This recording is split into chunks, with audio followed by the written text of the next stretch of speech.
कल्याण डोंबिवली पालिकेत सत्ता स्थापनेच्या चुरशी दरम्यान ठाकरे सेनेनं भूमिका स्पष्ट केली आहे. आम्ही विरोधी बाकावर बसणार अशी भूमिका ठाकरे सेनेचे आमदार वरुण सरदेसाई यांनी मांडली आहे. तर आम्हाला ठाकरे सेनेची गरज नाही असं प्रत्युत्तर शिंदे सेनेचे मंत्री उदय सामंत यांनी दिलंय.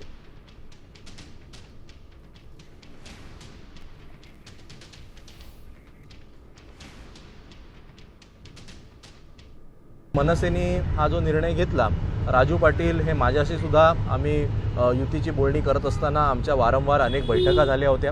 किमान अशी अपेक्षा होती की त्यांनी असा निर्णय घेण्याच्या आधी एक चर्चा तरी करायला हवी होती. पण ठीक आहे, मला वाटतं त्यांचा पक्ष वेगळा आहे, त्यांनी तो निर्णय घेतलेला आहे. आम्ही मात्र ज्यांच्या विरोधात निवडणुका लढलो त्यांच्यासोबत न जाता विरोधी पक्षाच्या भूमिकेत राहण्याचा निर्णय घेतलेला आहे. आम्ही परत एकदा बैठक बोलवू. या बैठकीस जर ते गैरहजर राहिले तर त्यांच्यावर डिस्क्वालिफिकेशनची कारवाई ही होणार म्हणजे होणार.